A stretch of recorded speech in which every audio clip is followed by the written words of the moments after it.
Nós estamos aqui hoje com um probleminha com o nosso computador, mas algumas mensagens nós conseguimos captar e foram impressas aqui. Por exemplo, a do Fernando Arruda, de Uberlândia, em Minas Gerais, diz o seguinte: não é só quanto aos loucos, mas tudo o que é feito na ignorância será perdoado.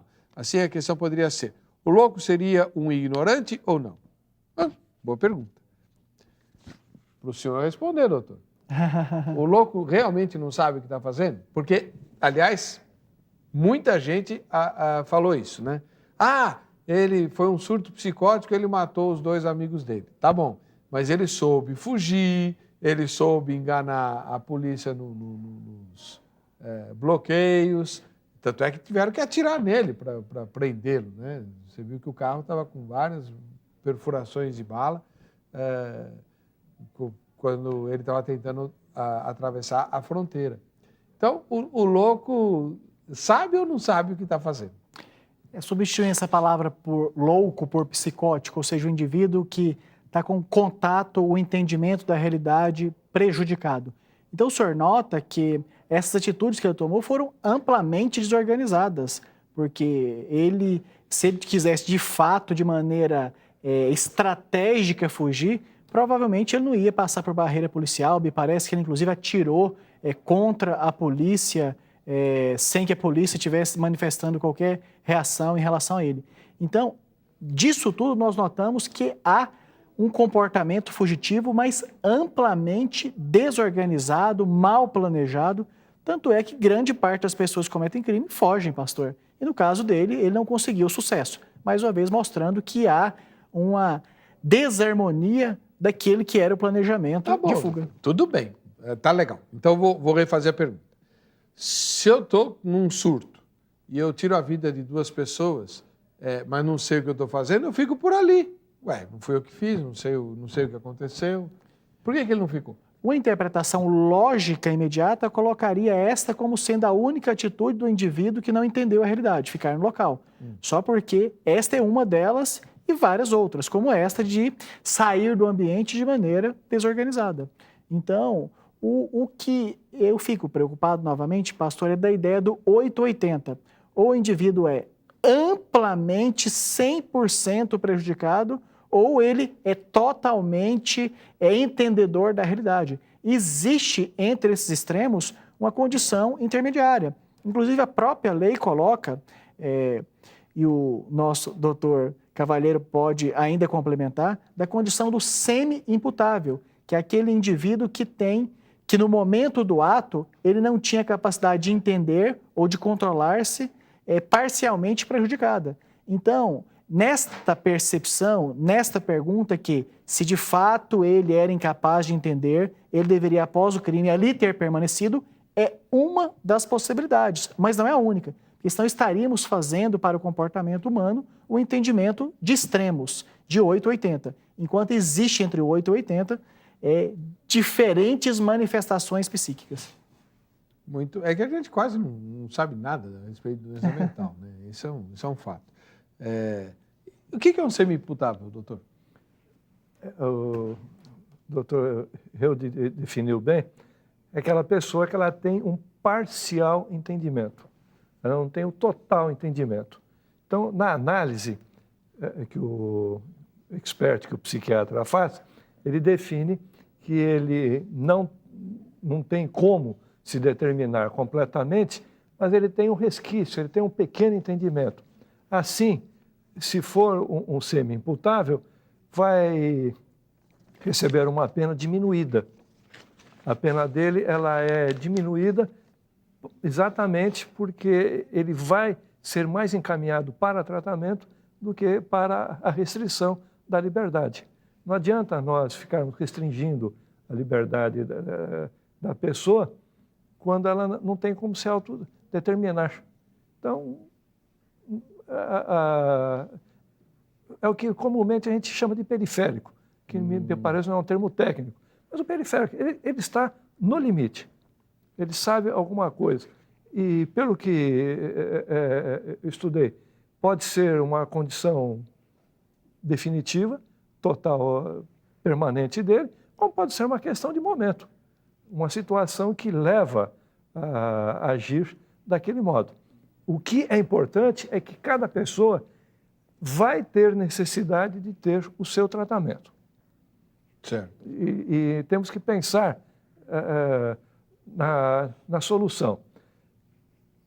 E nós temos que nos preocupar, voltando à questão da sociedade. Nós vivemos em sociedade, por isso que nós temos que tomar cuidado com essas pessoas que estão próximas de nós, essas pessoas que estão cometendo crimes, porque elas vão sair para a sociedade e vão conviver conosco. Exatamente. Então temos que tomar cuidado e estimular essas pessoas e não tratar como um segregado. Quantas vezes em filmes, em eventos, a gente vê, não, o cara é louco, ele teve um hospício. Bom, então vamos tomar cuidado com ele.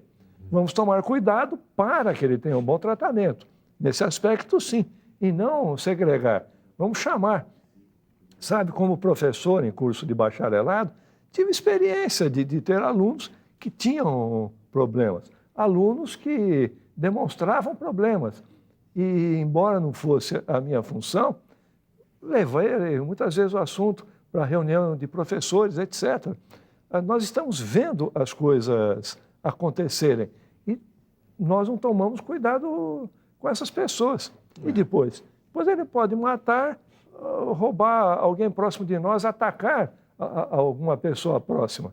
Daí, todos nós temos a responsabilidade mesmo de cuidar de todos aqueles que precisam de tratamento.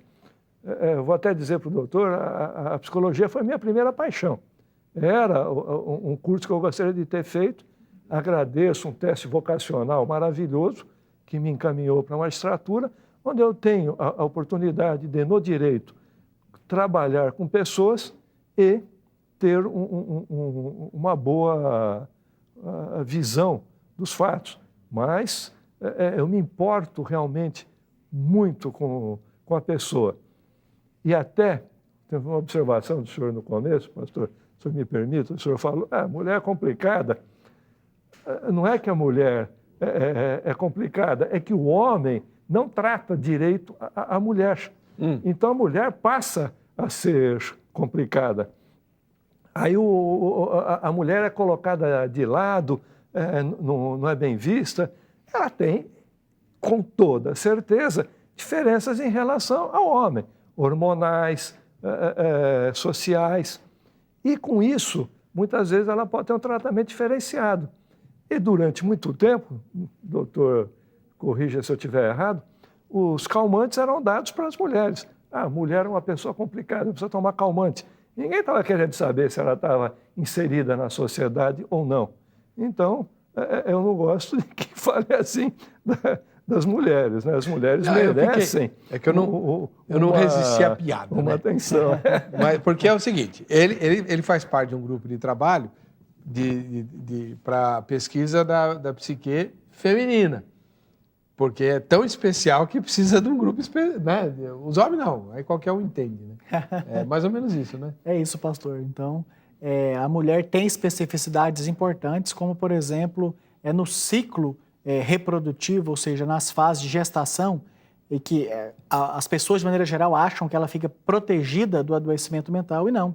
Tem uma grande porcentagem de mulheres na gestação, por exemplo, com sintomas depressivos e ansiosos, e que, em sendo tratadas, isso é fator de proteção, tanto para ela como para o feto, porque se não tratadas, tem o risco, por exemplo, do aborto.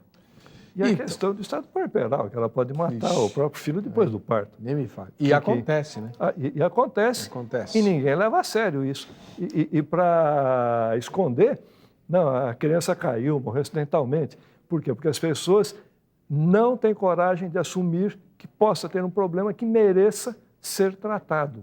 É uma tristeza. Agora, se o senhor ficou devendo, doutor Eude, explicar para nós aquela sua fala do primeiro bloco, de que quando o criminoso, né, talvez mal orientado pelo advogado, tal, consegue enganar todo mundo e se fazer de psicótico, né, para escapar da condenação e ir para um tratamento, o senhor disse que muitas vezes o que acontece é que o cara fica doente no hospital, aí ele fica psicótico de verdade. Porque o tratamento é tão ruim assim? Não, essa possibilidade eu já vi, inclusive, para casos de dependência química, que em justificativa de ser portador de dependência química, que naquele momento do ato estava com perturbação secundária e que, por isso, ele foi para um tratamento diferenciado e que acabou abrindo um quadro psiquiátrico durante a internação, não porque o tratamento foi ruim, mas por consequência do uso prolongado de drogas que teve antes da internação. Mas falando no leiguês, né? Sim. Um louco, que não é, uma pessoa que não é louca, mas se faz de louco e acaba no manicômio, ele não pode ficar louco lá dentro? Existe essa possibilidade, sim, porque o adoecimento mental ele é de múltiplas causas. E uma das causas é o que nós chamamos de reativo, ou seja, quando o indivíduo está exposto, está num ambiente que ele não adequa-se, ele tem grande risco de desenvolver transtornos mentais diversos, desde sintomas depressivos com risco de suicídio, sintomas ansiosos com dificuldade para alimentação e até sintomas psicóticos reativos, ou seja, o desenvolvimento de sintomas de perda de contato com a realidade em função de não estar adaptado a um determinado ambiente. É a mentira e a armação que sai muito cara. Eu não resisto, eu sei que não tem nada a ver com o tema, mas não resisto à tentação, né? Uma pergunta aqui, uma dúvida que eu tenho, uma curiosidade. De vez em quando você lê na literatura ou ouve por aí que os russos, os nazistas, lá sei o quê, sempre os bandidos, né, desenvolveram uma droga para injetar nos inimigos muito graduados que tornava a pessoa louca pro resto da vida. Ela perdia a noção da realidade e tal. Isso existe? Nós temos muito próximo de nós, pastor, pessoas que em função da droga que não é adequadamente cuidado, crack. Pessoa que fica psicótica com sintomas correspondentes à esquizofrenia de maneira permanente, incapaz para o trabalho, com menos de 30 anos de idade. Então, não precisa nem ser droga fabricada especificamente para destruir o inimigo. Nós temos droga em cada esquina aí que, sendo usada, pode levar às consequências do adoecimento mental correspondente à loucura, que nós chamamos de psicótico, para o resto da vida. E nós temos droga que foi desenvolvida na Primeira Guerra Mundial para manter o soldado acordado por 36 horas, que agora voltaram como drogas causando graves efeitos colaterais. Então, muita coisa que foi feita a pretexto de aumentar a capacidade do soldado, enfrentar a frente de combate, etc., está sendo comercializada. O problema da droga é terrível e também não tem nada a ver, mas não tem droga leve, não. Toda droga leva ao fim. Inclusive, o álcool. Metade, pastor, metade das mortes violentas. O que é morte violenta? Não é só atropelamento, facada, mas também, por exemplo, acidente de trabalho, cair do andaime. Então, metade das mortes violentas estão associadas ao uso do álcool, que é uma droga legitimada. Legitimada e abusada, né? Porque eu entendo que se a sociedade quer se proteger, deveria restringir o uso de álcool. É um absurdo. O senhor que dá aula em faculdade, o senhor também dá aula em faculdade, Sim, né? senhor. Vocês devem ver isso todos os dias, eu fico escandalizado. Daqui a pouquinho eu vou gravar um outro programa com o irmão aqui do Mackenzie. Se você passa às 8 horas da manhã no entorno da Universidade Mackenzie, que é uma universidade de só quem tem poder aquisitivo bom que pode entrar lá, né? E também passar no vestibular de lá não é nada fácil. Mas em vez de eles estarem em aula, os rapazes e mocinhas estão nos bares tomando cerveja às 8 horas da manhã. Até porque o álcool, a bebida alcoólica brasileira, pastor, ela é muito barata. Então, é muito barato. Acessível, né? Muito acessível. Então, temos garrafa de aguardente de R$ 2,50, R$ 3. A garrafa inteira, né? A garrafa inteira. Eu já entrevistei alguns donos de boteco, desses bares de esquina, o que dá mais lucro é a pinga, né? A margem de lucro é estratosférica. Agora, doutor Rui, o senhor não acha, como homem da lei aí, que a gente deveria endurecer essa questão do uso do álcool? Tudo bem, a gente tem feito isso contra os menores de idade. Graças a Deus isso foi um avanço. Mas também com 18 anos a pessoa já sabe o que faz, é? Não é necessariamente com 18 anos. eu vivo entrando na seara do psiquiatra, mas dos 12 aos 21 anos, em princípio, está em evolução. É um adolescente. Alguns vão até um pouco mais avante, outros têm a compreensão mais cedo, e a maioria dos homens, até 40, 50 anos, não atinge a maturidade. Permanece criança para sempre. Então, 18 anos foi uma idade média estabelecida como sendo, a partir daquele momento, possível. Tanto que a legislação anterior, inclusive a civil, entre os 18 e os 21 anos, dava um tratamento diferente para a pessoa, porque ele era responsável pelos seus atos, mas precisava de uma assistência para a execução dos seus atos. O Código Civil tirou isso. Hoje, nós estamos passando por uma fase em que se diz que todo jovem é excessivamente capaz. Agora, eu fico olhando e quero saber se a lei biológica de evolução, de modificação dos 12 aos 21 anos, que o adolescente está em formação, que é aquela situação que os pais muitas vezes dizem, cada dia eu acordo com uma pessoa diferente em casa, e acorda mesmo, porque o hormônio naquele dia está fazendo com que ele funcione diferente. E não se dá também atenção para isso. É besteira, é coisa desse jovem.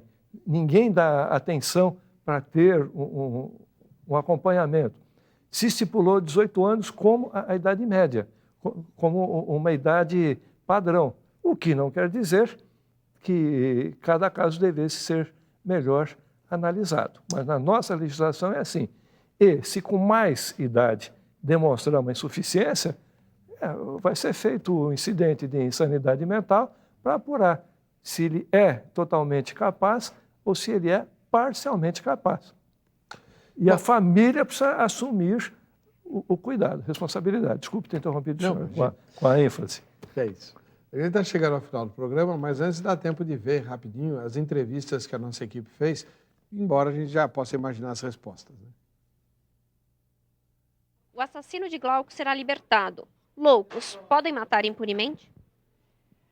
Mas louco é quem solta, ele mata, porque ele é usado por outros, pelas escuridão. Então, como ele está solto, ele pega qualquer um, qualquer corpo, ele vai morar e vai fazer cada dia mais tragédias. Ele anda rasgando dinheiro, isso ele não anda rasgando, né? Então ele não é louco, né? E justiça seja feita, né? Não, eles não podem matar impunemente. Mesmo porque a justiça divina vai pesar sobre ele agora, né? A justiça do homem só pesou por 2 anos, mas agora vem a justiça de Deus. Acho que ele deveria ficar preso numa clínica responsável por esse tipo de tratamento. Se ele vai ficar solto agora, cabe à justiça do homem também correr atrás disso, né? A família do Glauco correr atrás para ver qual é a posição que eles vão ficar de braços cruzados esperando morrer mais uma outra pessoa? Já fala que ele é louco. Ele é passivo de um tratamento, de dó, de um tratamento. Ele precisa de um cuidado especial. E o que precisa ver, na verdade, é todo o que desencadeou ele fazer isso. Foram as drogas. Além da doença mental, foram as drogas. A questão é as drogas. E a sociedade precisa parar dessa coisa de achar que essa droga é coisa da idade. Não é. Droga é uma desgraça. Sempre, né? Irrestritamente, não, seja a droga que for. Bom, eu queria agradecer de maneira muito assim, sincera ao Dr. Rui Alberto Leme Cavalheiro, que é desembargador do Tribunal de Justiça e sempre atende aos nossos convites. Muito obrigado, doutor Rui, por ter vindo ao programa.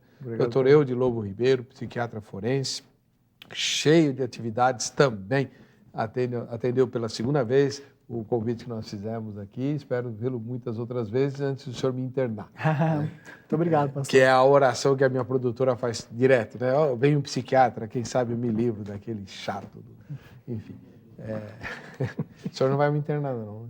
Não há necessidade. Viu? Muito bem. Não tem como a gente fazer o sorteio, nós tivemos um problema na nossa internet, então vamos ficar devendo o sorteio de hoje da grade. Para você que fica com a gente, fica com essa programação, nós nos encontraremos no próximo Vejam Só.